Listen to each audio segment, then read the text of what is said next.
good morning, and welcome to this live class about phrasal verbs. Recently we've been on a phrasal verbs kick. Let me just make sure that I am connected to my Wi-Fi. Okay. I had to make sure that I was on my better Wi-Fi because I have a bad one and a better one. And hello, good morning. Welcome to the class. How are you guys doing today? I am doing pretty well. It's 11 o'clock in the morning here in Chile. And yeah, so I hope you guys had a good week. Does anyone have anything new going on? I am going to post this live after, so if you're watching the live after, the topic today is phrasal verbs. Specifically, I have a way that we're going to learn them today, which is looking at phrasal verbs that have a literal physical meaning, and then comparing them to what their figurative meaning is.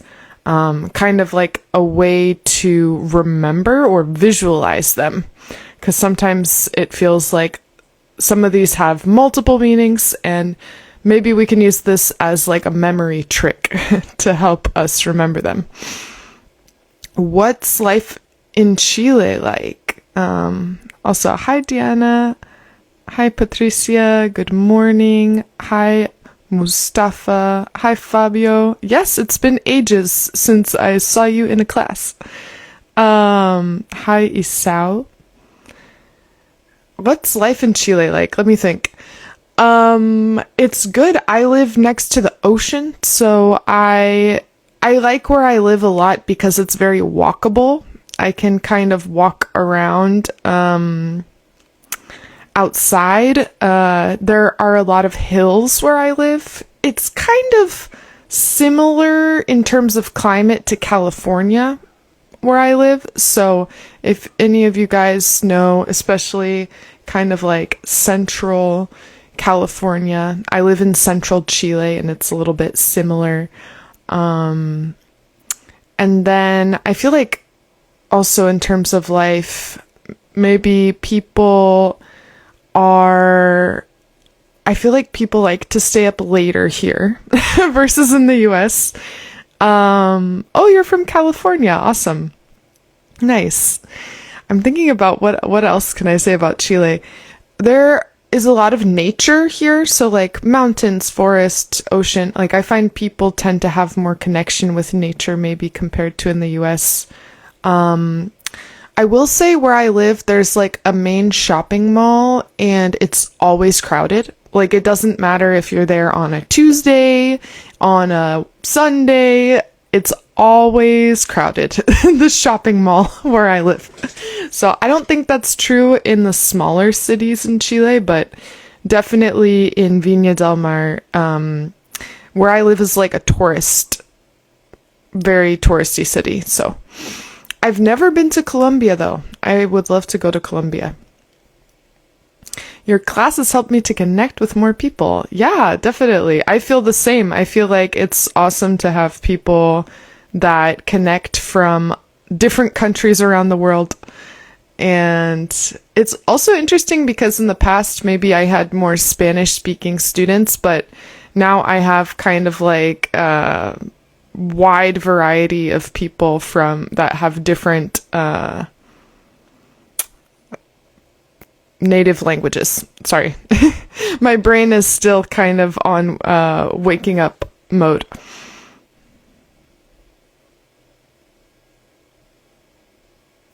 What do you think about Contre Alegria? Do you mean like a country? Algeria? I'm not sure what the question. I have never been to Algeria, but I've had people connect to my lives that are from Algeria actually before. So that's interesting. Yeah, actually, if you see today, there's no sun yet. It's like dark, cloudy.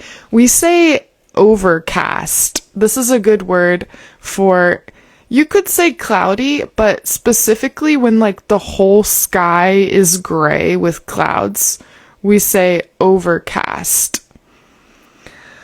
So today is overcast. Also, hi. Oh, you're from Indonesia. Nice. I'm good. I'm going to get us started with the class topic today. So if people are joining, our class topic is going to be phrasal verbs. Phrasal verbs, phrasal verbs of literal meanings and how we can relate them to figurative meanings. I'm curious, are you guys warm or cold where you live? I'm pretty cold here in Mania this morning, but also I find it's usually colder inside my apartment compared to outside. You are from Fairfax. Nice. I'm from DC, which is close to Fairfax, Virginia. Okay, so we're gonna start with one called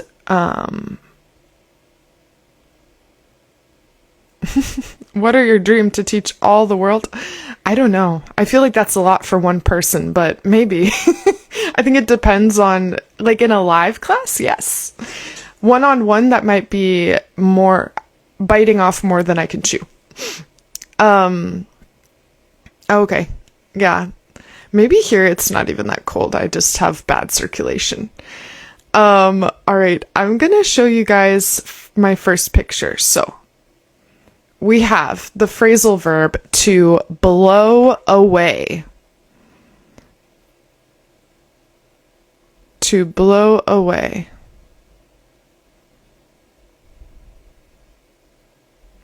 So this is one where we are combining, this is the first one that we're talking about. With blow away, we are combining a physical action.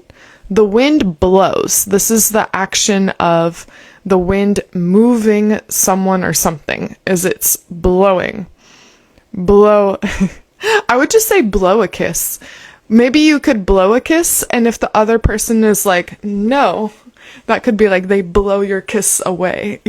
Because away has this like sensation of to somewhere else or like to get rid of it.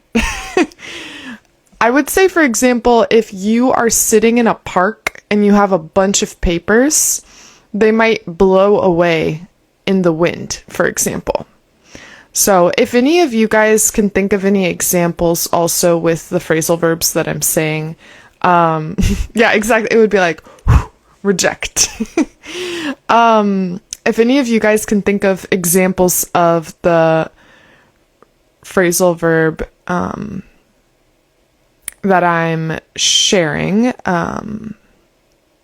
definitely let me know. Also, la clase hago en inglés porque tengo personas de otros países que no son hispanohablantes. Pero ustedes pueden escribir en cualquier idioma que quieran. All right. And then, so related to, yeah, okay, so then we have another use of to blow away. So this very physical use is to blow away in the wind, is like literally the wind is causing you to move or go away. The other use of to blow away is like to really surprise someone. So I wrote down definitions. The literal meaning is wind forcefully moving objects until they are swept away, and the figurative meaning is being overwhelmingly impressed or amazed. So just as a strong gust of wind can physically clear away objects,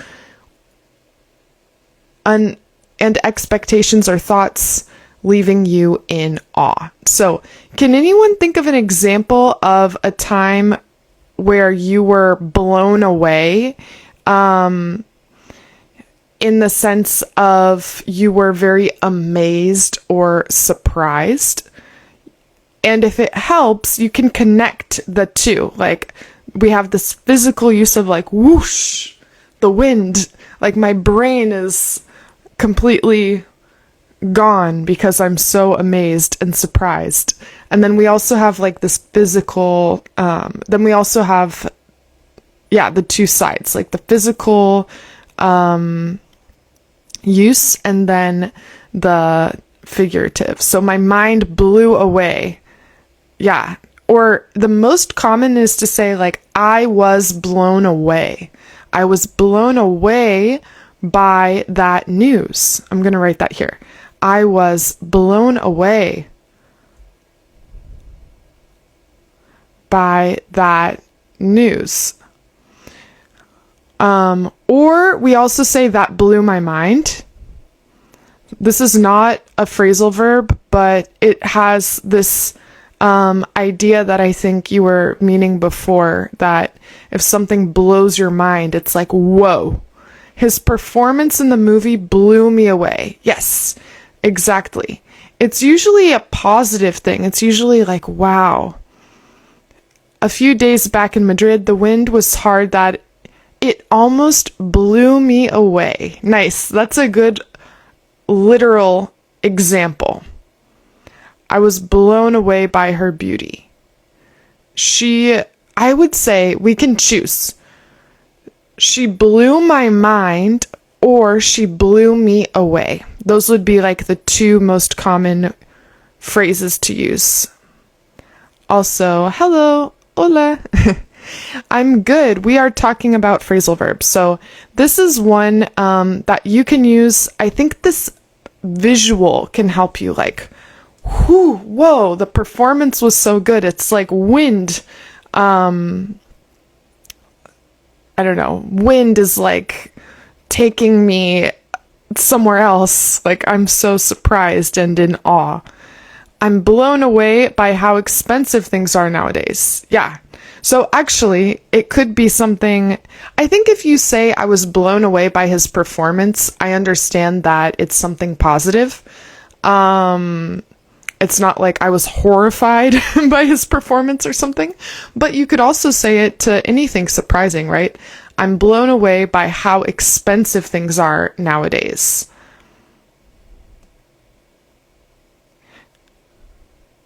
Yesterday, I blew away my colleagues while presenting my project. He blew me away with his attitude. Yeah. So it's like a way to say that you were surprised or impacted by something. Like, whoa. It's not only used in a positive way. I would say that if you are talking about, if you don't add any more information, it usually is assumed that it's positive. Like, his performance blew me away. Or, wow, that guy blew me away. Or the art blew me away. If you only use this phrase as a reaction, we would assume that it's something positive. But like silly sausage said here, you could also say, for example, that some fact, right, like how expensive things are, blew me away, or the way he talked to his mother blew me away. But I would say usually it's something more positive. If you wanted to say something more negative, maybe it blew my mind could sound a little bit like it could be more negative. So the live does not have, it's not possible for me to put subtitles during the live. I don't know if you have an app on your phone where you can do that, but after I upload the live onto Instagram, then it will have subtitles. So, durante no tengo la opción de poner subtítulos. Quizás si ustedes tienen una aplicación pueden hacerlo, pero después cuando subo el live van a poder seleccionar con subtítulos y van a poder ver el live con subtítulos. Okay, so I have another one. We have to blow away. Remember that it has more than one meaning. Also, this is not to say that like we need to always find the literal meaning of every phrasal verb. It's more to give you like a mental visual and logic to be more comfortable using them, because it's easier to remember words when you have like a concrete image with them. So that was to blow away. Then we have to wait, let me see. This is to break down. Okay. I actually kind of like maybe this one. I have multiple. Yeah, okay. To break down. So, to break down has multiple meanings. To break down has multiple meanings. Literally, the most basic meaning of to break down is you have something and you break it into smaller parts, right? So up, usually we say, for example, to build up is like we are creating something, we set something up, it's like it's being formed. And then down has this association with into smaller parts or lower quality. So if something breaks down, for example, maybe you have I don't know, maybe you have like a brick of laundry detergent and it's left outside, and with the rain and the weather, it dissolves into smaller pieces. You could say it broke down, right? Something that crumbles or dissolves into smaller pieces is breaking down. To break down. So that's like the most basic meaning, right? To break down. Then we have the next layer of meaning. The next layer of meaning is a machine breaks down. If a machine breaks down, it's like the parts of the machine stop working. So we have just anything, breaking into smaller pieces is to break down. Then if a machine breaks down, like my car broke down, this is to say my car stopped working. The parts of my car literally stopped working. My car broke down.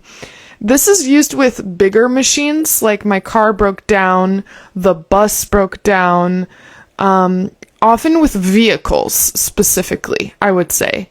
Not like your TV. Your TV would just stop working. But with vehicles, we use the word breakdown.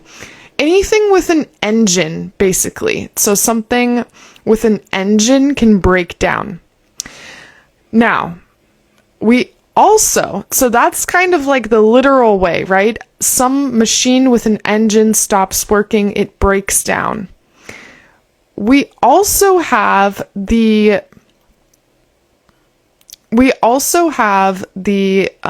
use of breakdown emotionally. So if you emotionally have a meltdown, or if you kind of become destroyed emotionally, like you go to work, everything goes wrong at work. Your boss yells at you, you get into a fight with a coworker, nothing is going your way, and then you say, I've had it, I've had enough, like I hate you, you all suck, this is the worst. You are having like an emotional breakdown. You are like, your engine is not working anymore. For example. In terms of cars, you could say my car died. I feel that died is used more frequently to refer to the battery. So if you said my car died, it would sound more like you were talking about the battery of your car dying. But if your car started smoking like this, I feel that it would be just more accurate to say that your car broke down. But if anyone knows more about cars, let me know. But that's kind of what I would imagine. If you said my car died, it refers more to like the battery not working versus the parts of your car not working anymore. when a musician says that the chorus break down. Exactly. So it's like, if you're singing and you're like, la, la, la, and it's like, break it down now. It's kind of like, let's break and ruin the melody of the song into smaller parts. Like, we have this nice organized melody. Now we're going to go crazy. We're going to kind of, exactly what's happening with the car. We're going to do this to the song. You identify as a car, exactly. So if you ever have a day where you identify as this car, you could say, I'm having a breakdown, for example. And break up is a different phrasal verb. Break up is a different phrasal verb. Okay, so I'll read here what I wrote. If you guys have any examples with breakdown, let me know. So we have watching people die in the fire broke me down. It brought tears to my eyes. Yeah. Or, you could say broke me down, or like we also use it a lot with had. I had a breakdown, watching people die in the fires. I had a breakdown. It broke me down. I would say that maybe it broke me in that case also makes sense. I feel that with this one, maybe we use it more frequently with the verb have. I was having a breakdown. Yes, I have to break down the topic for my presentation. Exactly. Yeah. My car broke down on the way to work, but I won't let that episode break my spirits. I would say break my spirits instead of break down my spirits. So here I have literal is a machine or structure ceasing to function or falling apart. Figurative is to collapse emotionally or to simplify a complex concept into smaller, more manageable parts. So we have several. Yeah, so to break something down is to explain something thoroughly, dividing it into smaller parts. Also to have an emotional episode like this car. Also, it's like if a car dies and stops working, or if something crumbles into smaller pieces. So this happens a lot with phrasal verbs where we have this like initial literal meaning, and with the time people kind of use it as a metaphor for other things, if that makes sense. So that if you feel like there's a phrasal verb that doesn't really have like a direct understandable meaning, then in that case, it might be that at some point there was kind of like a metaphor with the literal meaning of this phrasal verb. I saw the girl when she was having a mental breakdown. Yes, this is a really good example. This is a really good example. Okay, so we're going to do another one. I have here another phrasal verb that we're going to do, which is, does anyone know what it's called? Does anyone know what it's called when a plane leaves the ground? What is this called, this image here? Any ideas for what this is referred to in English? What do we say when a plane leaves the ground in English? Exactly, to take off. Yes, to take off. Exactly. And any other ideas for how we can use take off in a sentence? The plane is taking off. Exactly. So this is the literal meaning is an airplane leaving the ground is to take off. Does anyone have any other ideas for how we can use the phrasal verb to take off in a non-literal way? How can we use the phrasal verb to take off? in addition to using it to talk about airplanes. Also, hello, if you are joining the class, we are talking about phrasal verbs and their literal and figurative uses. So, this is a good example here that Silly Sausage wrote. So, we have an airplane taking off is leaving the ground, right? It's leaving the ground. We also use to take off related to clothes, exactly. It's also like to take your glasses off, to take your shoes off, like to remove something from your body, like the opposite of put on. We have put on and take off. That's another use. So we have like the airplane leaves the ground, the clothing leaves your body, and yes, exactly. There's the Bruno Mars song where he says, "Take it off for me, for me, for me." He's telling someone to take their clothes off in that song. In case any of you guys listen to that song, he's telling someone to take their clothes off. The airplane took off. Exactly. The airplane. So remember that the word plane is spelled Plane. We have different words. The plane with AIN is when you say like, I want plain yogurt. It's like yogurt with no flavor. AIN. So, also, yeah, okay. We also say to take off with airplanes, to remove clothes. We also use it when you leave a place. So this word off, this is a good way to remember some phrasal verbs that use the word off are connected to leaving. For example, we set off on an adventure. It's like we left or we started the adventure. We set off. You could say, and I'm off. Bye everyone, I'm off. This is like I'm leaving this place. I'm going to take off. This is I'm leaving this place. So you can also use the word off in different phrasal verbs. Yes, in Friends you might have heard people say it, I'm gonna take off.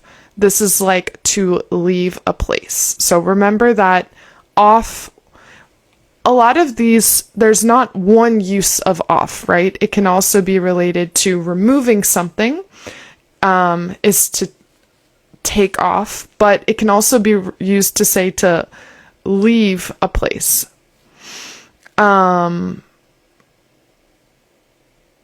Repeat again. So the word off, when it's in a phrasal verb, one of the uses is leaving a place. You could say, for example, I am taking off. This is like, I'm going to leave this place. Or, and I'm off. I am off is another way to say, I'm leaving this place. We also say if someone's at the beginning of an adventure or a journey, that they are setting off. I'm going to take off next Friday to go on a trip. Exactly. That's a good example as well. So it's used for the airplane, but you can also use it for yourself, not just, you can also use it when referring to just yourself leaving a place. Y restar como reducir.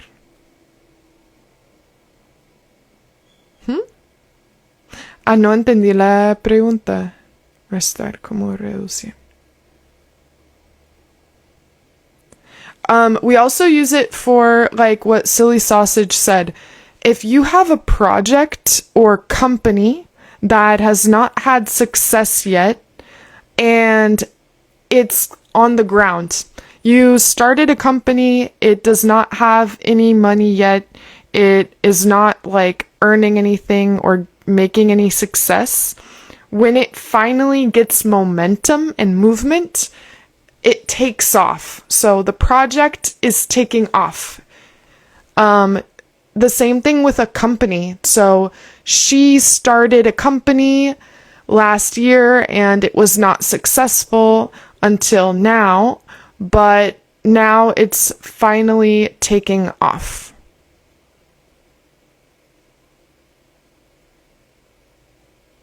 Yeah, so usamos off para decir quitarnos algo o también salir de un lugar. Igual como el avión, que podemos decir I am off para salir de un lugar. O, por ejemplo, dijeron que en Friends los personajes dijeron I'm taking off para decir que están saliendo del lugar o que van quizás de vacaciones, etc. Pero no necesariamente siempre en avión. Take off some stress. Take off. Let me think. Take off. Yeah, we say like to take a load off. This is a good phrase also, to take a load off. In that case, it's kind of like quitarnos algo. Take a load off.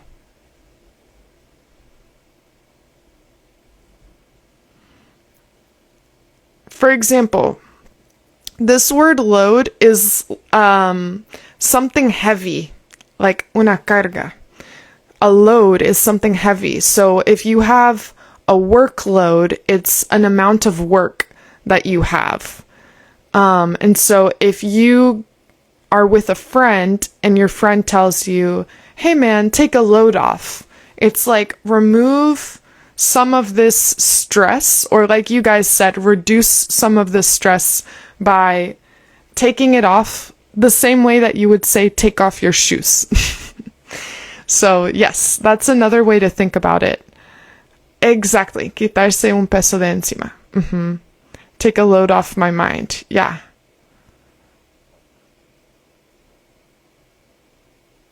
Take a load off. Exactly.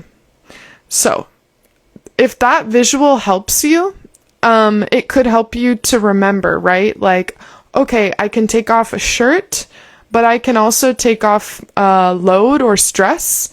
I can also, like an airplane leaving a place. I think it's also like the airplane is on the ground, right? And it's leaving the ground the same way that your glasses leave your face or you leave a place. It has this idea with like removal or leaving, that this visual maybe can help you to remember a few of these at the same time. Take a load off is the same as let your hair down. Yeah, it's similar. Exactly. It's similar. Okay. We have another one. This is one of my favorites, actually. So we have to, okay, what is this called? If you're like, Maggie, your music is so loud, can you please, what would be this phrasal verb? If someone's music is so loud, you want them to do what with their music? What would be the correct phrasal verb? It could be turn off, but I would say turn down. Turn off would be like, I want you to not play any music. Completely off. Turn down is like, you can still listen to your music, but I don't want you to play it so loudly. Turn it down. Turn it down. Here I have, so we have turn down the music. We also use turn down in this way, right? To turn something down.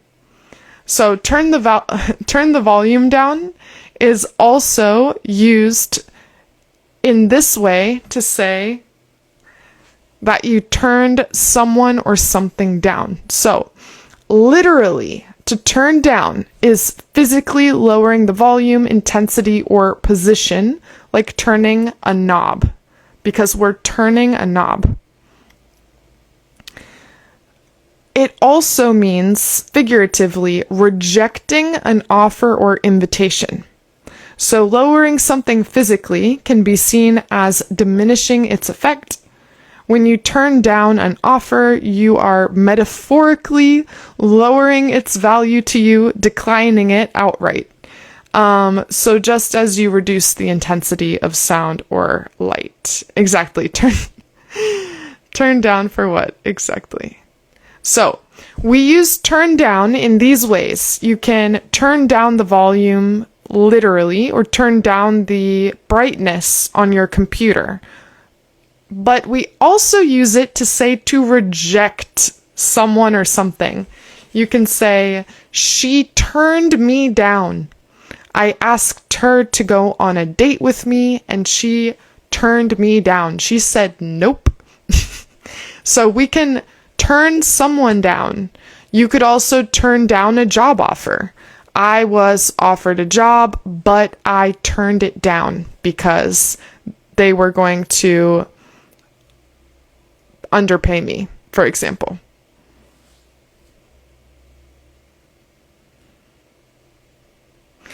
So we say turn down the volume, or to turn an offer down, turn a job down, turn down a person that you do not want to go on a date with. Can anyone think of an example? Maybe recently, did you turn someone or something down? Or maybe you were turned down recently.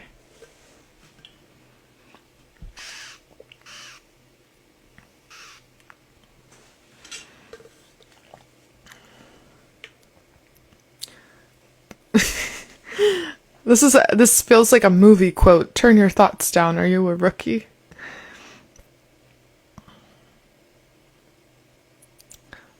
Hello. If you guys are joining the class, we are practicing phrasal verbs that have a literal and figurative meaning. So I liked this example. Here's another trick with phrasal verbs in English.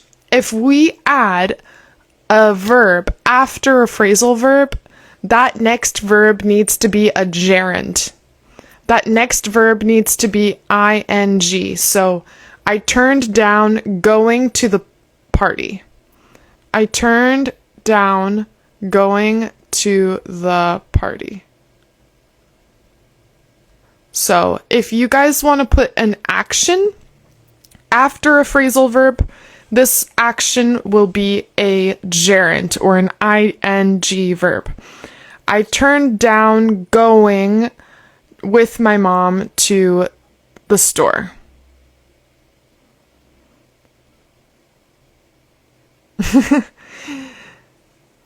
So after we have a phrasal verb in English, if you put another verb, that verb is going to be a gerund, is going to be an ing verb. For example, let me see if I can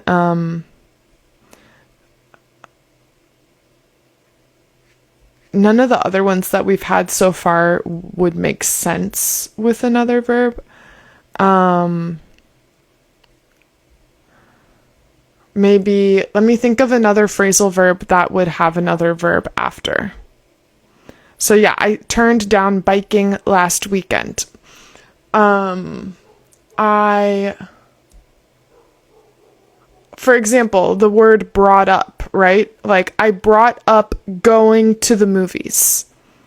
So anytime that you have an action after a phrasal verb, all phrasal verbs, give up smoking, exactly. After phrasal verbs, we are going to either use an object, like what Liz said here, they turned down my annual bonus increase. That's a really good example. So we're going to either have an object or an ing verb. Either an object or an ing verb. I turned my friend down last week. She made me feel angry at work. If you say I turned down my friend with no other context, it sounds romantic. You could say like, I turned down, my friend invited me to lunch last week and I turned it down because she made me angry.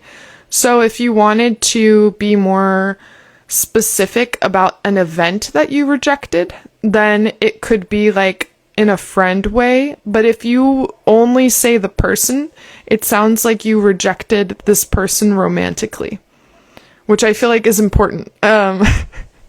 Important for everyone to know. To give up or give up on.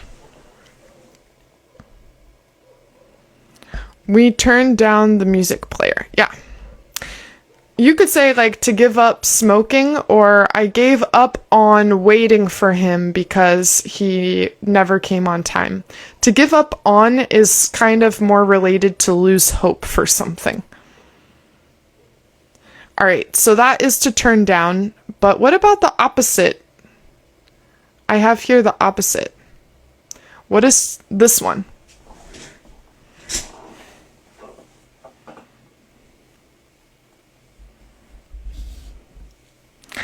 Yeah, perfect. I turned down attending Chinese classes. It's so difficult.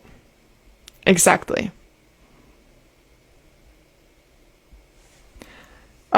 Is there a possible rule to follow for when it's possible to split a phrasal verb? This is something that I've thought about a lot because I have wanted to give tips about it.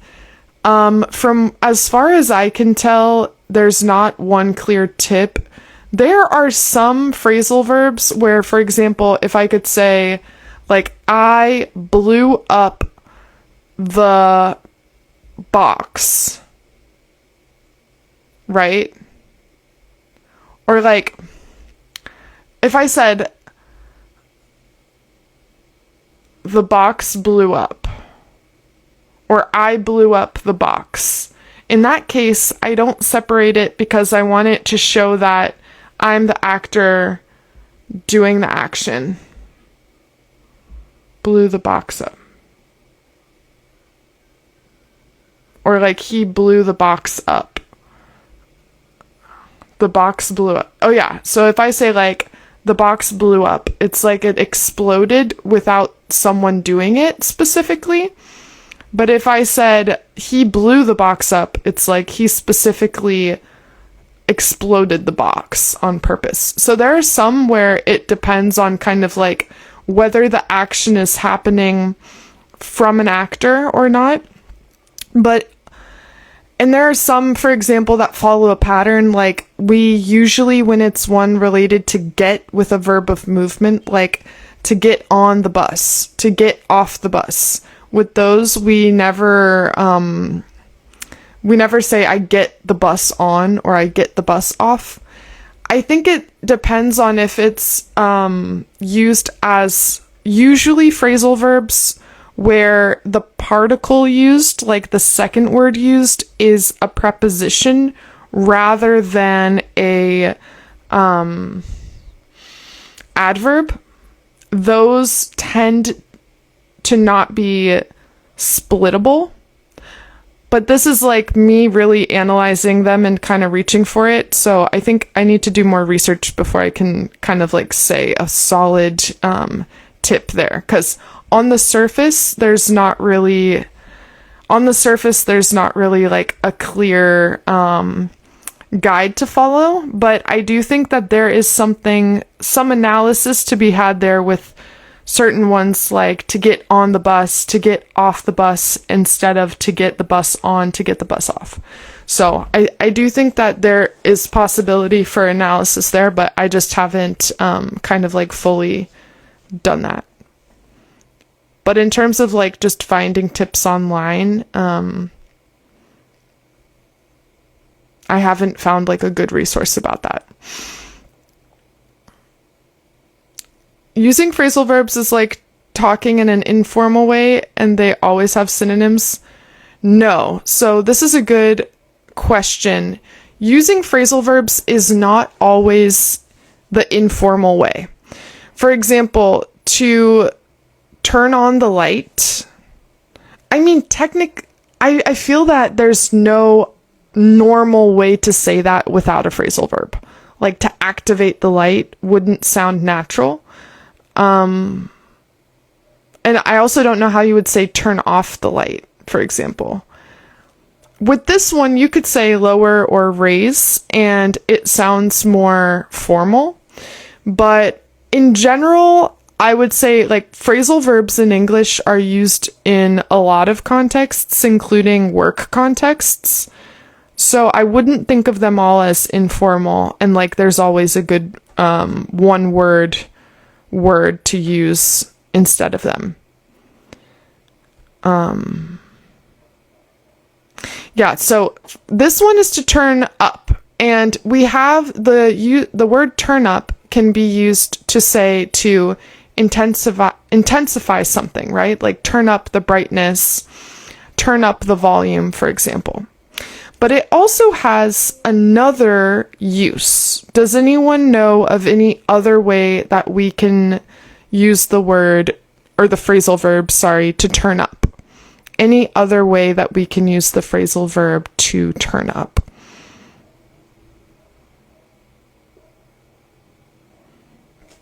So to turn up is to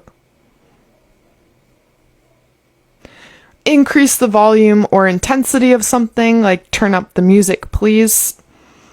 But it also, exactly, it can be used to say that someone appeared, right? So to appear or be found unexpectedly.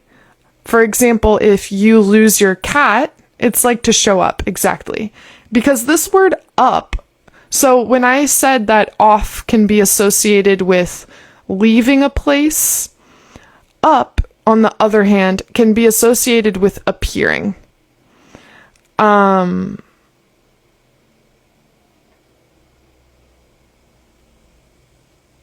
Is it like to come out? I would say, for example,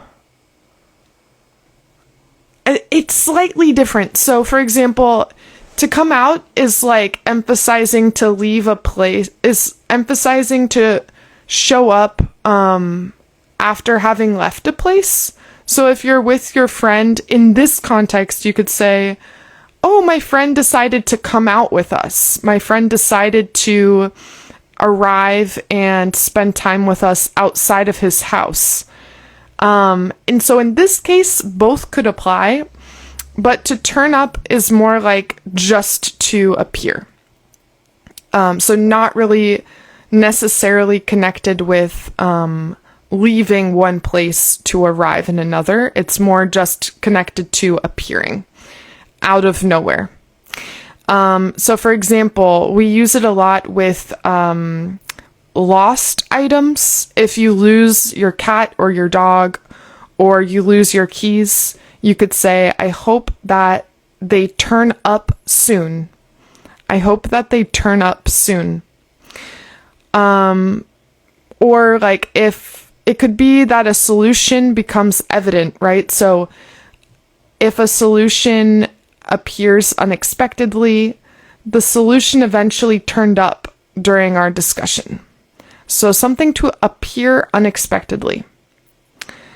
If we're going to connect, right, like how does it connect to increase the volume of something and for something to appear unexpectedly? In that case, both of these uses involve the idea of something emerging or increasing. So it could be the volume rising or an unexpected appearance. So this is something important to remember. We have to turn down. To turn down is connected to increase the intensity or rejecting someone. And then to turn up is increasing the intensity or someone appearing unexpectedly. So these are not opposites, right? It's not like an exact opposite with the figurative meaning, the way that the literal meanings have exact opposites. But we can also kind of use I recommend using the second word, the up or off, to make associations with the phrasal verbs. That we have a lot of phrasal verbs that use down are related to kind of like something negative, right?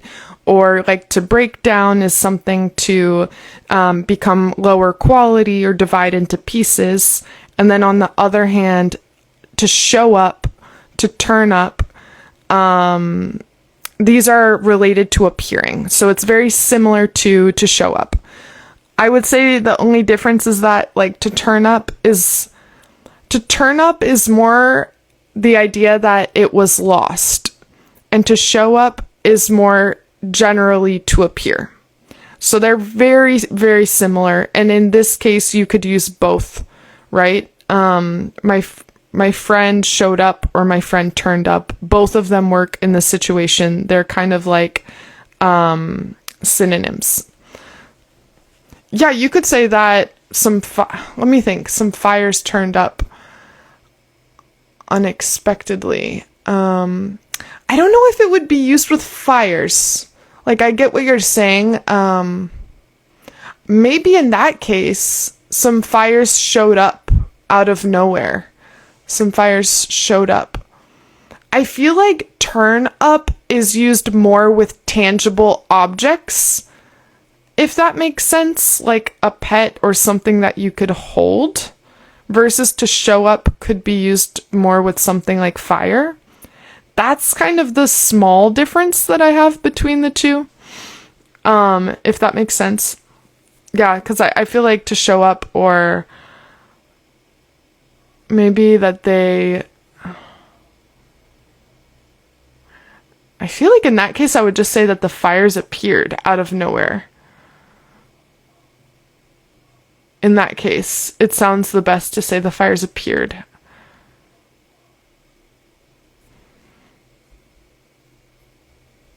Yes, okay. Also, I recommend, if you guys are struggling with phrasal verbs, any song lyrics are really good to remember phrasal verbs, right? So we have don't show up, don't come out. Imagine you can use these when you're talking to a friend about, or an ex, maybe in this song it was about an ex, about whether or not they should come spend time with you. Don't show up, don't come out. Exactly. And hello, we are talking about phrasal verbs. I have a couple others. Let me do another one. Okay, so this is one that I really like for a lot of situations. We have the phrasal verb to cut off. To cut off,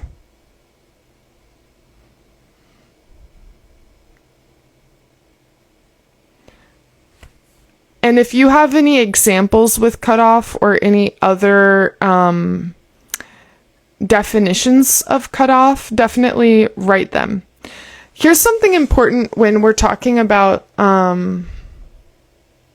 yes, exactly. So Adele has a song that's like, I hope that you see my face and that you turn up out of the blue uninvited. Yeah, exactly. So Adele also has a song where she says you turn up out of the blue uninvited. You appear. It's like you were lost and then you appeared, and I did not invite you. Exactly. So to cut off, here's an important thing with phrasal verbs with cut. They have a literal meaning. So with cut, if you cut something off, it's like I have an extra string and I cut it so that it comes off, right? I cut it off. To cut out is like I have, maybe I have a paper and I have a circle inside the paper. I want to cut out only the circle and remove it from the paper. So to cut out is like if there's a shape and you remove this shape from the paper by cutting. To cut off is like to remove it this way. So you can tell that there is a difference between cut off and cut out.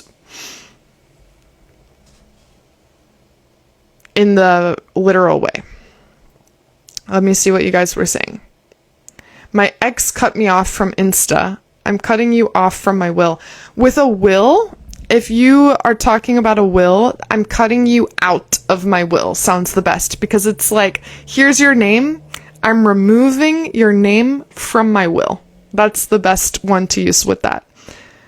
To cancel or reduce something. Oh, hi, JFE. I didn't know that was you, actually. That's funny. I didn't know your full name. Energy cut off when I was in the middle of a Zoom meeting. The energy cut off. Yeah, you could say the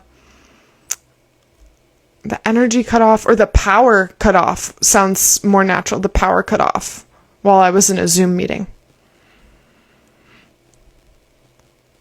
Cut off and sever. It depends on the context. Exactly. So to cut out is we would cut out sugar. So I'm going to cut out sugar from my diet. I'm going to cut out sugar from my diet. So to cut out is like to remove something, like this. Is to remove something like that. So I'm going to cut out, the idea is that I have a hole and I'm removing something from the hole, would be to cut off. I have my will, I'm cutting you, would be to cut out, sorry.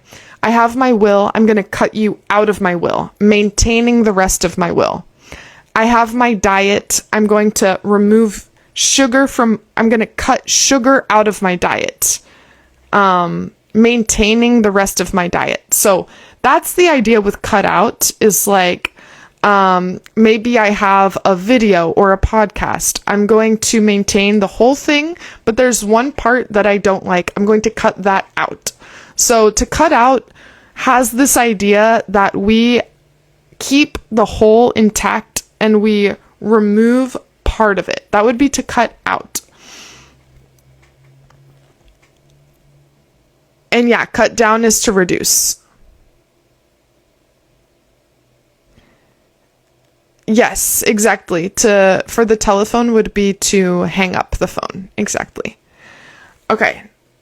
Your will is like your will and testament. So when you die, it's who you leave your money to. So if I write like, if I die, I'm going to give all my money to my sister and my husband. And then my sister and I get in a vicious fight. I could cut her out of my will. So then maybe I only leave my money to my husband. It's like the document that says who you leave your money to. So that's to cut out. To cut out is to remove, keeping everything else intact. To cut off is to separate or interrupt. So, for example, to cut off is like the image I have here. You are speaking, right, in a meeting, and someone interrupts you while you're speaking. They cut you off. That it's a way to say to interrupt someone. So you're talking and then someone interrupts you. That means to cut you off. That's to cut you off. So for example, like, sorry for cutting you off. It's related to interruptions, to cut off. So you could say, sorry for cutting you off. Sorry for interrupting you. Sorry for cutting you off. You could also use it for a line. Someone cut me off in line. This is a really good one to use while you're driving. If you're driving and then someone else goes right in front of you, they cut you off. This is the best way to describe if you are in traffic and someone goes right in front of your car and interrupts you while you're driving. This is to cut you off. So we use it with interrupting people and also interrupting while you're in line or driving. That is to cut you off.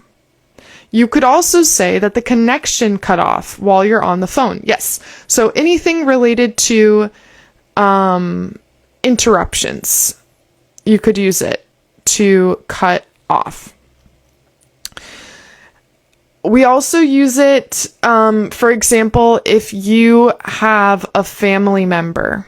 If you have a family member that always asks you for help and money, but they are very toxic, and you do not want to communicate with them anymore, and you want to interrupt contact with them, you can cut them off. You can cut them off.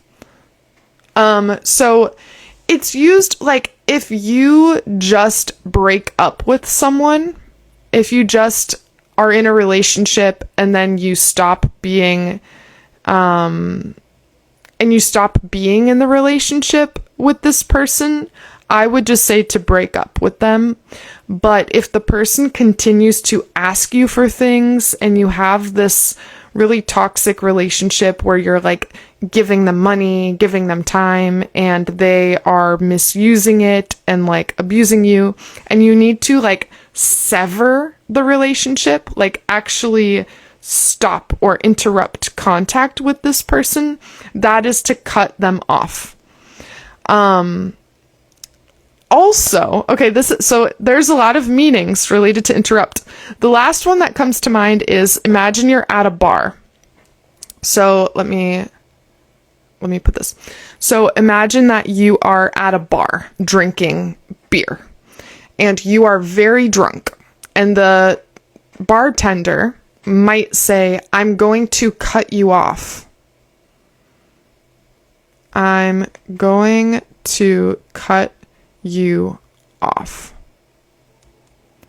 This is like, I am going to not give you any more beer. I am going to interrupt your alcohol intake. You are not allowed to have any more alcohol. I'm going to cut you off. So it also happens with a supply of something. If one country is receiving a lot of medical supplies from a different country and they interrupt this communication, that is to cut off. So we have, I'm speaking and you interrupt me. I'm driving and you interrupt me. I'm drinking and you take my beer away. You interrupt me. You are taking all my money and I say, no more. I interrupt the relationship. That is, all of these are related to cut off. So we have to cut out is just like to remove one thing from your diet or your lifestyle. And to cut off is like to interrupt something. So you can see that these are a little bit different. And I think it helps to kind of associate similar meanings, but in different contexts. Okay, I can use it when I'm talking, I can use it in the car, I can use it when I'm drinking beer. Exactly, because you were drunk. So it's not, if you are only talking about simply ending a relationship and not dating anymore, don't use cut off. Just use to break up. Just use to break up. If you are like, I need to cut ties with you and possibly file a legal document saying like, do not talk to me. Or I need to set a hard boundary, like, no, I'm not giving you any more money. That is to cut off. So it's different. It's different. Yes, exactly. So Trump is about to cut off the visa waiver for Chile. Yeah, it's like people have access to a supply of something and then you interrupt it. That would be to cut off. Yeah, exactly. I also didn't know that was true. Damn. Okay. And then, so we also have, because we also have a couple more, which is like to,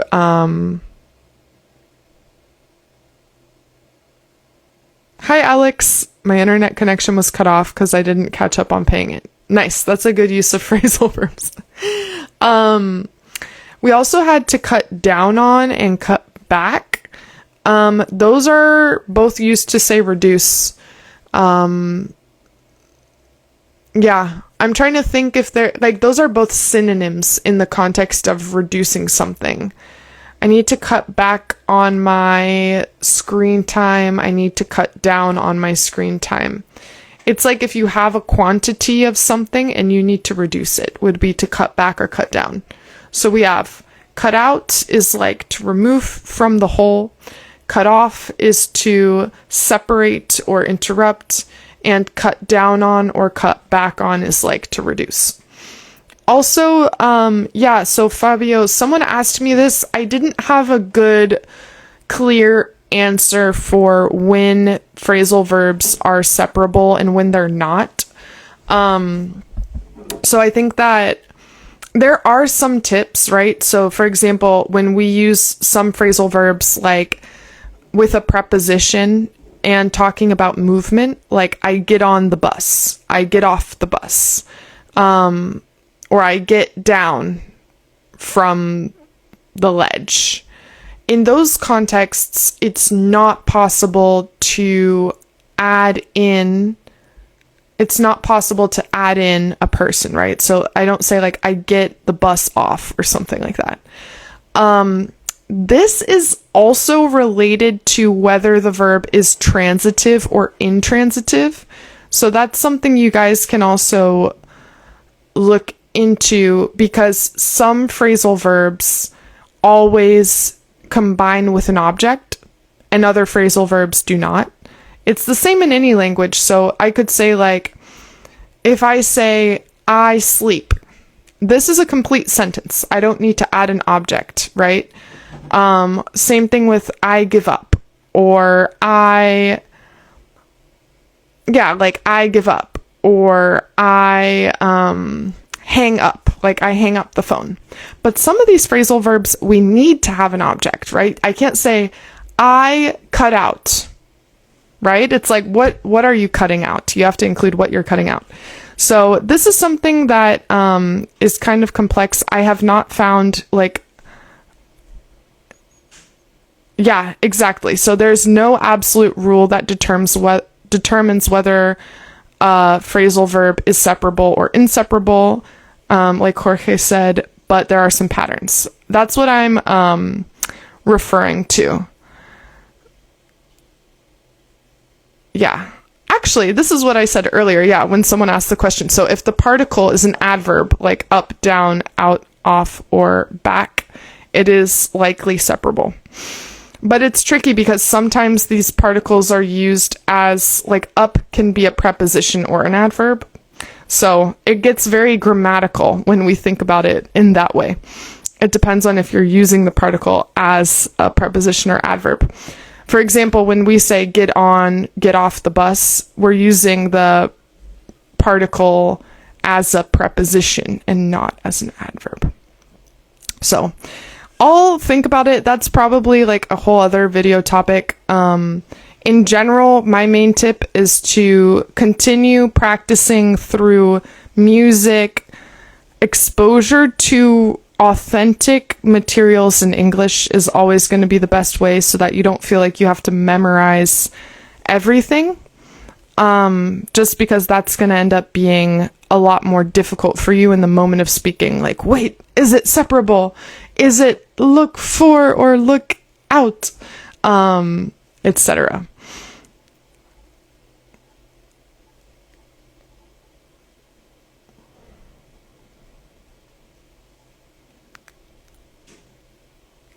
Let's make a group cutting off sugar forever.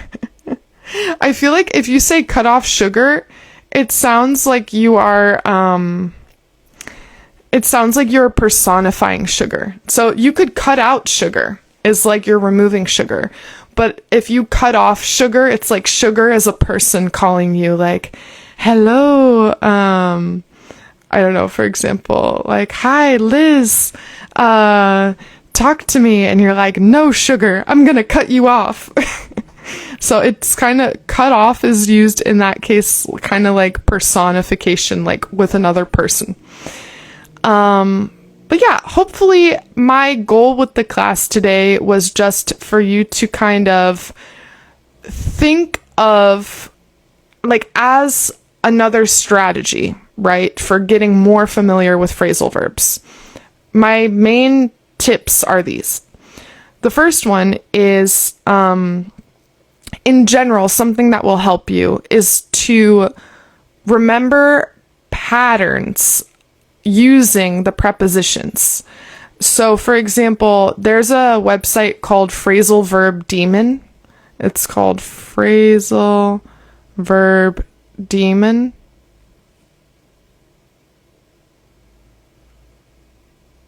The personification of sugar.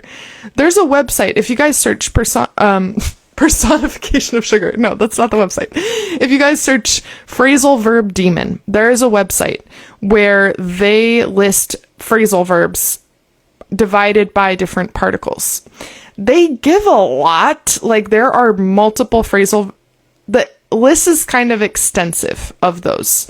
But what is helpful is that they, for every particle, for every word like down, up, at, along, etc., they explain all of the different uses that they might have. So what I think makes a lot more sense is that instead of learning all the phrasal verbs with make, and then make up, make out, etc., what I think is actually more logical than that is learning about the different meanings that the second word, like up or out, can add to a phrasal verb, because then it's easier to follow the patterns. So like with off, how we said it can be related to removing, but it could also be related to leaving a place. And that way, if you hear someone say take off, I'm off, etc., you might have this association. Sometimes when people use this word off combined with a verb, it means to leave a place. So that's one tip that I have, is focus on the prepositions, just to give you pattern ideas. There's no rules, just patterns. Also, hi, Alex. The other tip that I have, which we did today, was to associate phrasal verbs that have a literal physical meaning with phrasal verbs that have a figurative meaning. So my car broke down. I feel like I'm having a mental breakdown, right? So that also can help you to visualize when they are not literal phrasal verbs. That's another tip that I have. And the other one, which I posted a video about, is to start with the phrasal verb of movement.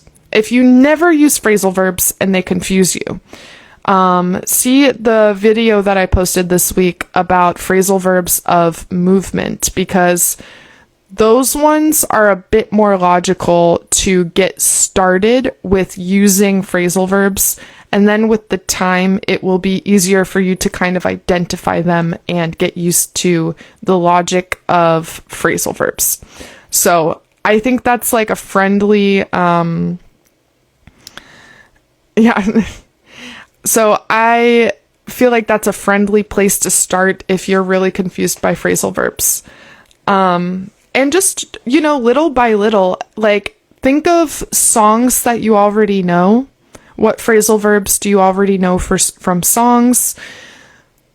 I think that it's worth learning phrasal verbs, not just because they're so common in English speech, because they are formal and informal situations, like even at work, they're very common, but also because they kind of go with the logic of English, where in English it makes more sense to learn in chunks and not individual words. Because basically, like, the way that we communicate is we don't always, when we're improving our vocabulary in English and getting more advanced in English, it's not only about learning longer, more complex words. It's also about all of the combinations of words that we use in English can be done in different ways to get slightly different meanings. So if you look at phrasal verbs, most of the phrasal verbs use the most common words in the English language. Make, make up, make out. Look, look up, look for, look down. Get on, get off. So we have these really simple, basic words like get, make, do, for example. These are the words that we often use in phrasal verbs. So when you're expanding your vocabulary in English, it's not just about learning long, complex words. It's learning words that you already recognize, but identifying how is this person using it in this context. Because if you hear a native speaker say like, yeah, I'm getting by just looking out for my friend or something like that, you're like, okay, well, I understand look, I understand buy, I understand get. Perfect. But actually no, because you didn't understand at all what the person said, because they were using all of these words in a different combination. So that's something to keep in mind when you want to improve your vocabulary in English. It doesn't only look like learning more advanced words. It looks like recognizing how words are used in context, in different contexts. So that's what I would say. Like my girlfriend usually tells me, don't make up an excuse when I ask you for a diet. Exactly. Yeah. So, I mean, that also, I like these classes because you guys give really funny examples, and humor and emotion is a really good way to remember things.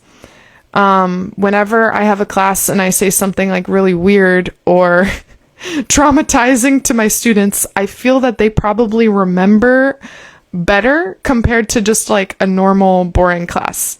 So that's part of my teaching methodology, is to be very bizarre, so that people remember words. But yeah, I hope that this was a little bit helpful to you, at least a drop in the bucket, right? So my goal always with the live classes is to build on moments of learning that you already have and kind of give you context for English in general. So yeah, that's what I would say. I have included another teacher in my class before. Yeah, I guess it depends. I mean, because I always have the class at the same time, and also it's not paid, so it kind of depends on the context, like if I'm working together with this person. I've done it before, but yeah, I can't guarantee that I'll be able to. Nice. I'm glad that you liked the class today. Next week, people asked for a class related to job interview phrases. So the topic for next week is going to be tips for a job interview.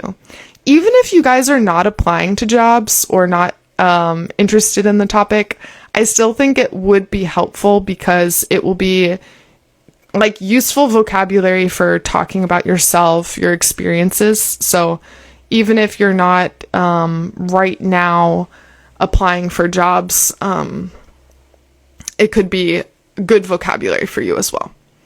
So have a good rest of your weekend, and thank you for joining me today. I'm about to post the class, so if you want to see the full class with the subtitles, you can also turn on subtitles as well.